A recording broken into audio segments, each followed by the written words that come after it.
Hello, welcome to our channel.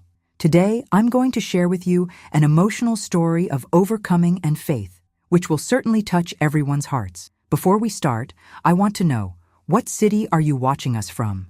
Comment below so we can learn a little more about you.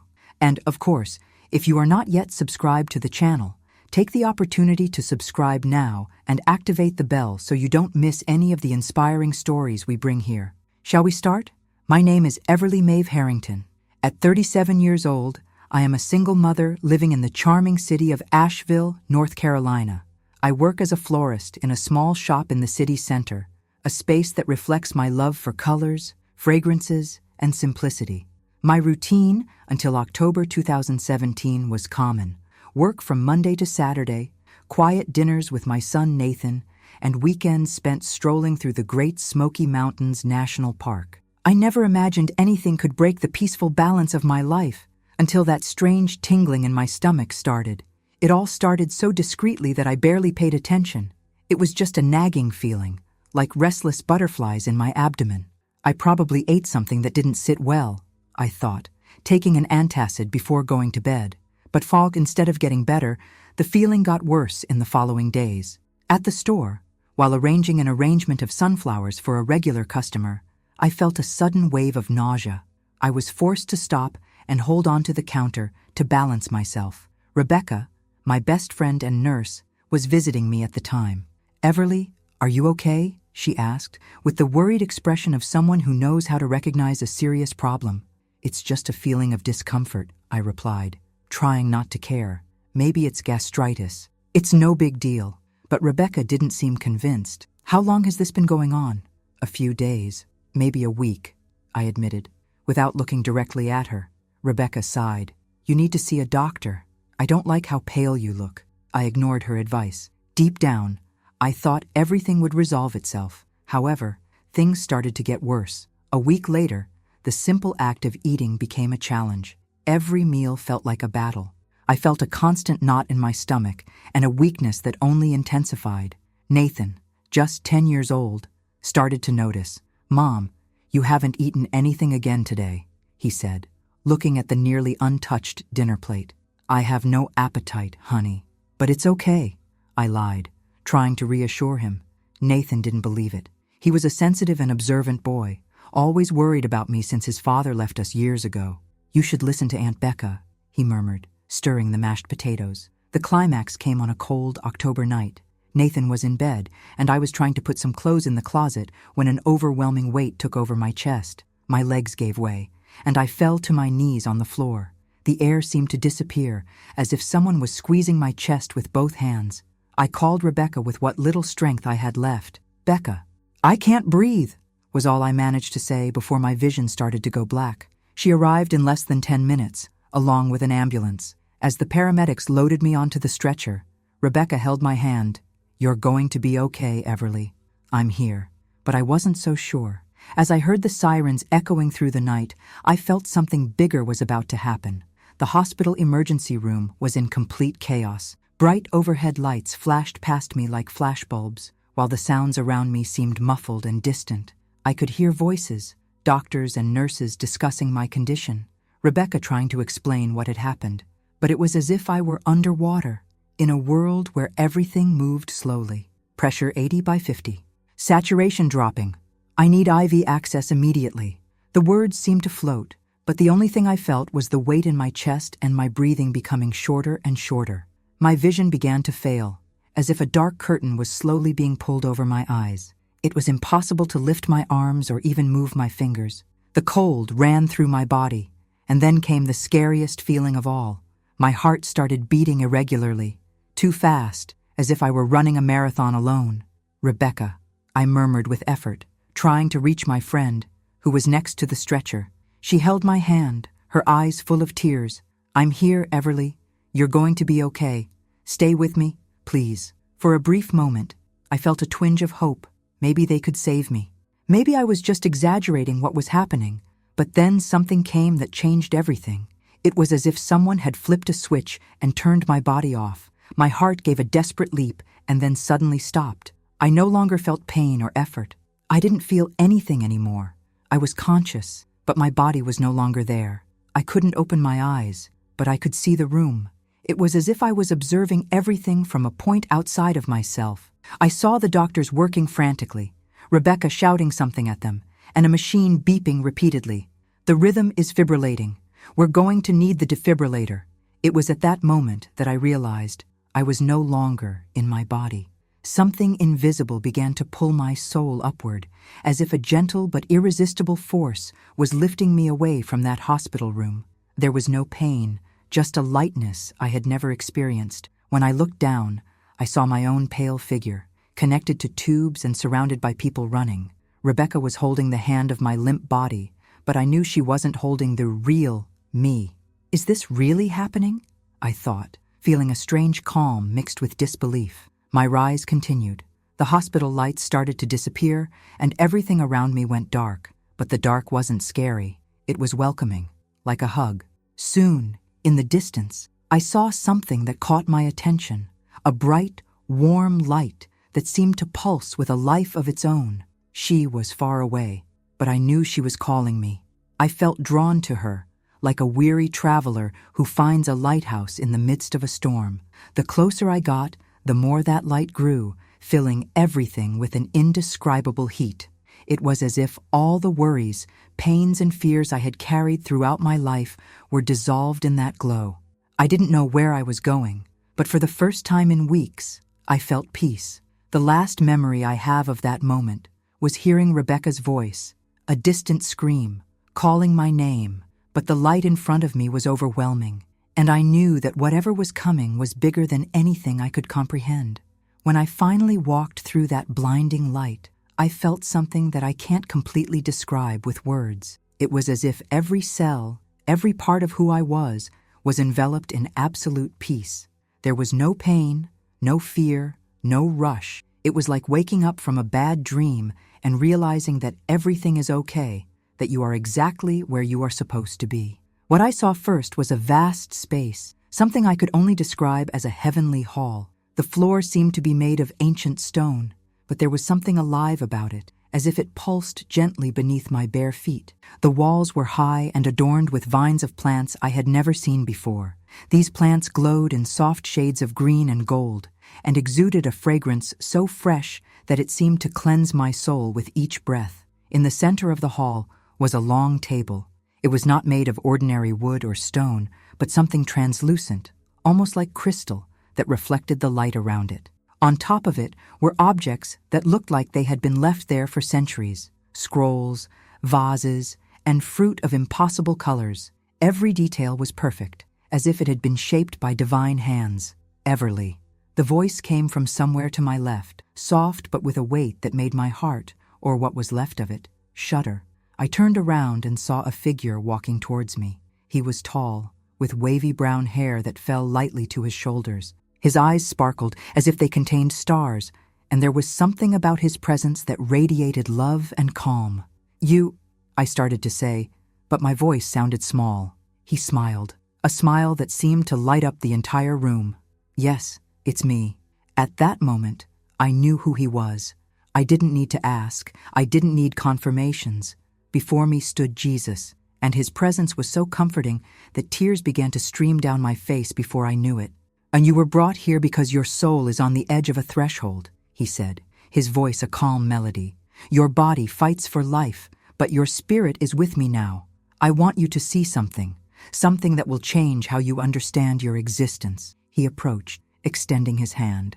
Without hesitation, I picked it up. His touch was warm, like the sun on a spring day, but it also conveyed an indescribable strength. "Come with me," he said. As we walked through the room, I noticed that the space seemed infinite. One moment, the walls seemed close, and the next moment, I was in an open field. Everything seemed to flow, change, and adapt, as if the place responded to our presence. "You felt pain, fear, and exhaustion on earth," he continued, without needing me to say anything. "But here, that doesn't exist. This is a place of peace, a reflection of the love I have for all of you." "I died?" I asked finally, my voice coming out in a whisper. He stopped, turning to me. "Your body is still on earth, fighting, but your soul was brought here for you to see, for you to understand. There are choices you will need to make. Those words hit me like thunder. I didn't know what they meant, but something inside me said this journey was just beginning. Before I could ask anything else, he pointed to a large wooden door in front of us. The door was decorated with details in gold and silver, representing images of trees, rivers, and stars. "Someone you know is waiting for you there," he said, smiling gently. My heart, or my essence, accelerated. "Who?" "Open it and see." With shaking hands, I pushed the door open, and that was when my breath, if I was still breathing, caught. On the other side, a face I hadn't seen in 10 years was waiting for me. "Okay?" David Harrington was there, younger and more alive than I had ever seen him. He was dressed in a white robe that shone slightly, and his smile was so warm that I almost threw myself into his arms. "My girl," he said, holding out his arms. I ran to him, and the hug he gave me was the most real and intense I've ever felt. Tears streamed down my face as I clung to him, unable to say a word. My father's hug was so warm and welcoming that for a moment I forgot where I was. It was as if all the weight of years of longing, pain, and regret had dissipated the moment his arms wrapped around me. He seemed so real, so alive, that I almost couldn't believe what was happening. "Father, how is this possible?" I asked, my voice breaking, as I looked at him. David Harrington, the man I loved and lost 10 years ago, smiled with a tenderness only he had. "Everly, nothing is impossible here. I've been waiting for this moment since the day I had to leave." His eyes were filled with joy, but also with something deeper, an understanding that seemed to transcend everything I knew. He held my hands and guided me out of the heavenly hall. As we walked, the environment changed around us, transforming into something even more magical. We emerged into a heavenly garden, and the sight took my breath away. Flowers of impossible colors spread across vast fields, moving gently as if dancing to the rhythm of inaudible music. Tall, majestic trees cast shadows that seemed full of life, and the air was filled with fragrances so pure that my heart was filled with peace. "This is the garden of life," my father explained, as we walked along a path lined with flowers that glowed in shades of blue and gold. "It is a place where souls find rest and inspiration.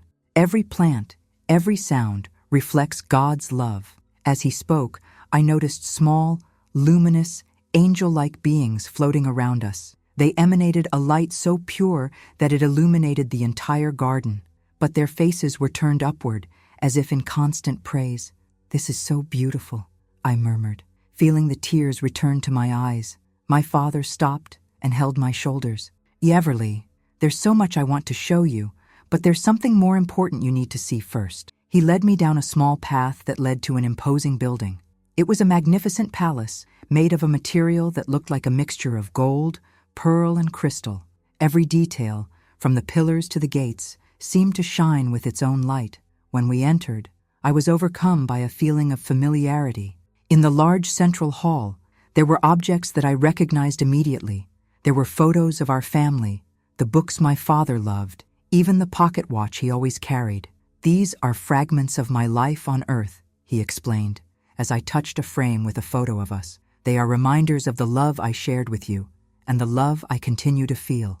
Nothing is lost, Everly. Every moment of love is eternal." I sat in an armchair that seemed to be made of pure light, absorbing everything he said.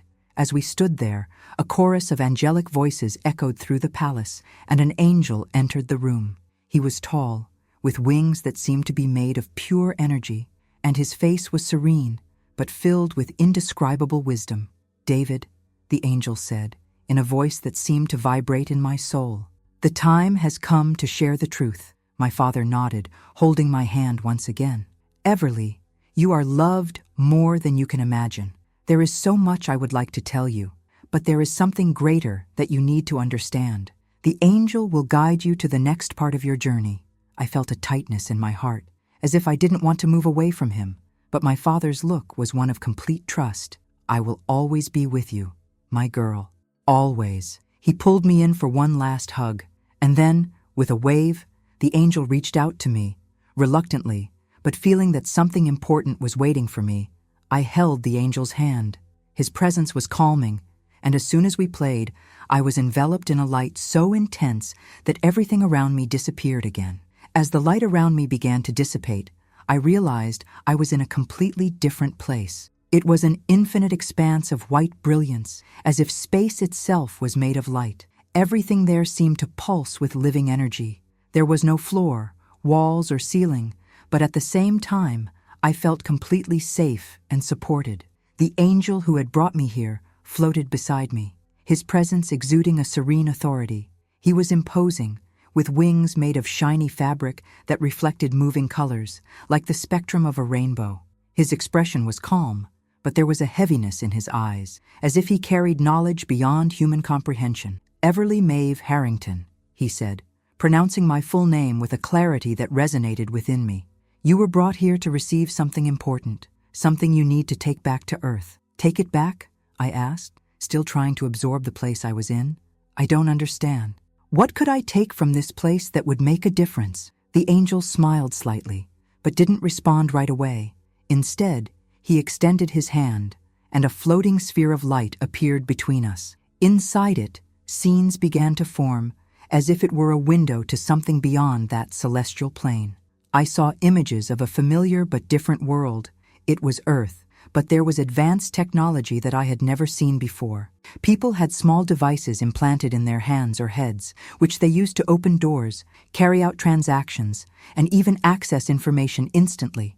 Everything seemed efficient and convenient, but there was something disturbing in the background of the scenes. "Is this the future?" I asked, my heart sinking as I watched the images. "Yes," replied the angel, his voice as firm as it was serene. "What you are seeing is what will be presented to the world as a breakthrough, a solution to humanity's problems, an integrated system that promises security, efficiency, and global connection. But its true nature is much darker." The scenes changed, showing lines of people accepting the implant. There were smiles, enthusiasm, and even celebrations. But slowly, the images began to reveal something more. I saw people losing their individuality, as if their minds were being controlled. I saw those who refused being marginalized, persecuted, and isolated. "What is that?" I asked, feeling a knot form in my stomach. "That is the mark of the beast," replied the angel in a serious tone.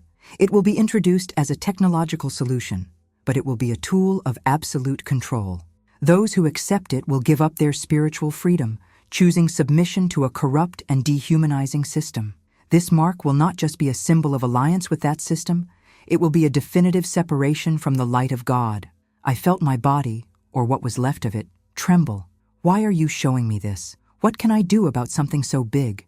"You were chosen to share this revelation, to warn those who still have the chance to choose. It will not be an easy task, and many will not listen. But your testimony will be a seed that can grow in hearts prepared to hear the truth." The images disappeared, and the angel looked at me again with an almost unbearable intensity. "Remember, Everly, accepting the mark will be more than a technological choice. It will be a spiritual choice, a declaration of who humans will choose to follow, materialism and control, or freedom and divine light." I was speechless. Everything seemed so vast, so beyond me. "What if no one hears me?" I asked, my voice cracking. "You are not alone," the angel replied. "Those who hear God's call will know the truth. You just need to share what you saw." He reached out his hand again, and when I touched it, a wave of light enveloped me. I closed my eyes as I felt that energy fill me, as if I was being prepared for something greater. When I opened my eyes again, we were back in the heavenly garden, where Jesus was waiting for me with his warm smile. My heart was heavy with the revelation, but also filled with a strange sense of purpose. "Do you understand now?" he asked. "Yes," I replied, although my voice was full of emotion. "But it will be difficult." Jesus nodded. "I will be with you every step of the way, Everly. Never forget that." After the revelation, the light around me began to change, softening into golden and pink tones. I found myself again before Jesus, who was watching me with a calm expression and at the same time full of love and compassion. I felt my heart, or whatever my essence was at that moment, in conflict. The angel's words still echoed in my mind, and I knew something important was about to happen. "Everly," Jesus said, his voice quiet but full of gravity, "you now understand what is at stake. There is a choice before you, and only you can decide. Choice? I asked, feeling my body shudder. I don't understand. What choice? Jesus reached out his hand, and an image began to form among us. It was a vision of Nathan, my son, sitting alone at the kitchen table. His face was pale, and there were tears in his eyes. He looked at the empty plate in front of him, and a heavy silence seemed to envelop everything. He is feeling your absence, Jesus explained, his voice tinged with sadness. He's young, but the loss of a mother is a burden he shouldn't have to bear right now. There are times in his life that still need you, times when your presence will make all the difference. The view changed, showing Rebecca sitting in an armchair in the hospital. She was holding her head in her hands, her shoulders shaking with the weight of what seemed like silent crying. Her pain was palpable, and I could feel how much she blamed herself for not doing more. If you choose to stay here, they will continue to live, but it will be a journey of sadness and hardship for them. They will find strength, but it will be a lonelier path, Jesus said, looking straight into my eyes. My heart felt divided. I didn't want to leave them, but the place where I was so peaceful, so perfect, that the idea of returning to the pain and difficulties of earth seemed almost unbearable. I don't know if I can, I confessed, feeling the tears run down my face. Being here is so perfect. There's no pain. There's no fighting. I don't know if I'm strong enough to go back. Jesus stepped forward and held my hands in his. Everly, strength will not come from you alone. I will be by your side every moment, helping you carry the burdens. But the choice is yours. You can stay here, where there is no suffering, or you can return, knowing that your mission has not yet been completed. Before I could respond, another vision appeared. It was a future moment, something that had not yet happened. Nathan was older, wearing a graduation gown, holding a diploma in his hands as he smiled proudly. Beside him, I was standing, my arms around him, my face full of joy. It was a glimpse of a future that would only be possible if I returned. Is this going to happen? I asked, my voice a whisper. That's what can happen, Jesus replied, but only if you make the choice to return. I took a deep breath, or at least felt something similar. My heart, or soul, perhaps, was heavy, but at the same time, a determination began to rise within me. I knew my family needed me. My work on earth was not yet finished. I want to go back, I declared, my voice firm but full of emotion. They need me, and I can't abandon them. Jesus smiled, a smile that radiated approval and love. Very well, Everly. Your decision is a reflection of the love you carry within you. Now, let's take you back. He reached out his hand again, and when I touched it, I felt my body being pulled back, as if I was being sucked in by an invisible force. The light around me began to dim, and a feeling of heaviness, something I hadn't felt since I arrived there, began to take over me. The last thing I saw before darkness took over was Jesus' face, still smiling, and his voice echoing in my mind. Go in faith, Everly. I will always be with you. The first thing I noticed upon returning was the weight of my body. It was like carrying tons of lead. My breathing was shallow and uneven, and a feeling of discomfort ran through every part of me. The sound around me was muffled, as if I was listening through a glass wall. With great effort, I opened my eyes, blinking against the bright light of the hospital room. Everything was in motion. Nurses and doctors were all around me, their voices mixed together in a blur of words that I couldn't fully understand. My gaze focused on a figure beside the bed, Rebecca. Everly! You're back! His voice was choked with emotion, and tears ran down his face. I tried to speak, but my throat felt dry and scratchy.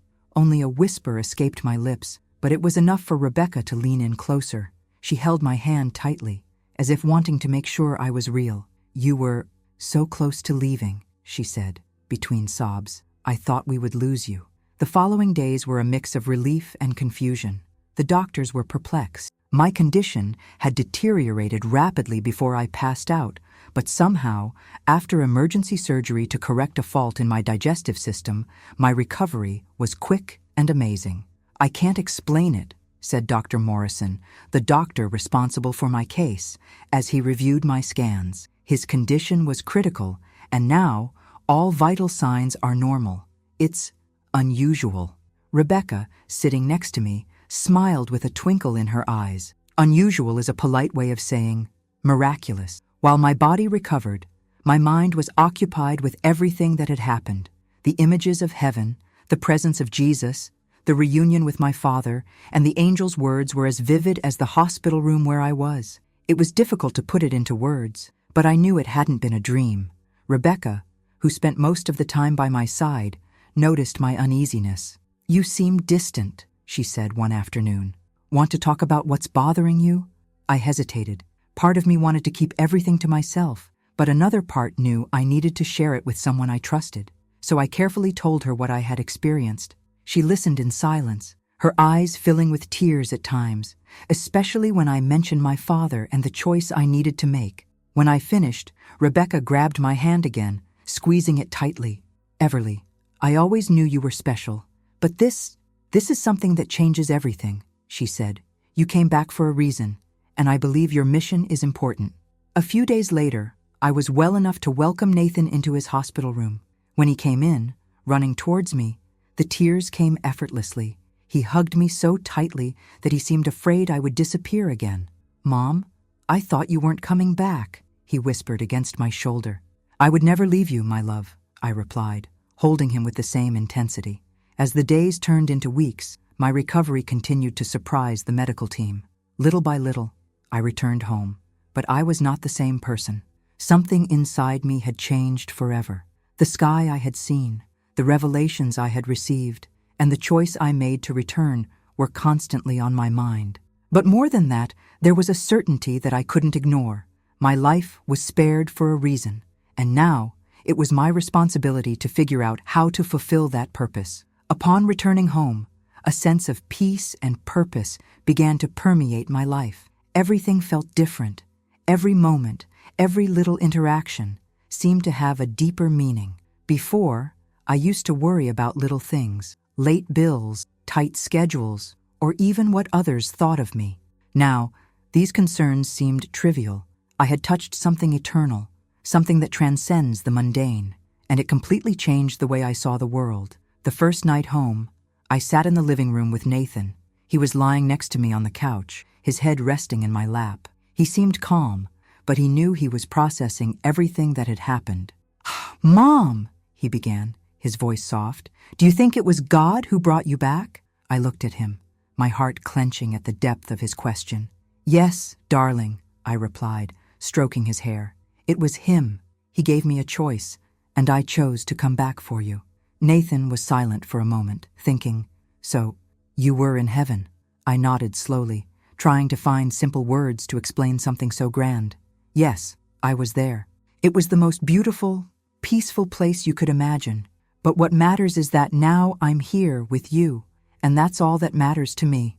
He smiled slightly, but still seemed to ponder my words. I didn't pressure him. I knew he needed time to absorb everything. Over the next few days, I began to notice changes in myself that went beyond my new perspective. Things that were once huge challenges seemed easier now. For example, I had been smoking for years, and despite several attempts, I was never able to quit. But since the day I came back from the hospital, I haven't felt like lighting a cigarette. It was as if that habit had been ripped from me effortlessly. I also realized that my anxiety, which had so often paralyzed me, was gone. Before, intrusive thoughts constantly haunted me. What if something goes wrong? Or, what if I'm not good enough? Now, those thoughts simply no longer had a place. Instead, there was an inner peace that seemed to come from a source much greater than myself. Rebecca noticed this change in me and commented one afternoon while we were having coffee in my kitchen. "You look different, Everly," she said, studying my face closely. "More calm. It's like you're carrying some kind of light." "Smile. That's how I feel, Becca. It's like everything makes sense now. I know there's a greater purpose, even if I haven't figured it all out yet." She nodded slowly, as if trying to understand something that transcends words. "You're a living miracle. You know that, don't you?" "I'm not a miracle," I replied, laughing softly. "I'm just someone who was lucky enough to get a second chance. Now all I want is to use it to the best of my ability." My spiritual connection also deepened. I started attending the local church, something I hadn't done in many years. I wasn't interested in organized religion before, but now, Participating in a faith space felt natural. It wasn't about dogma or rituals, but about being around others who shared a desire for connection to something greater. At church, I found a support group that met every Wednesday to share stories of faith and overcoming. Initially, I was hesitant to share my experience. It felt too personal, almost sacred. But at the third meeting, I felt an inexplicable urge to speak. I told my story, what I saw, what I felt, the choice I made to return. People listened in silence, some with tears in their eyes. When I finished, an older woman named Martha put her hand on my shoulder. "You gave us hope, Everly," she said, her voice breaking. "Sometimes all we need is to remember that God is always with us, even in the darkest hours." These moments showed me that my experience was not just for me.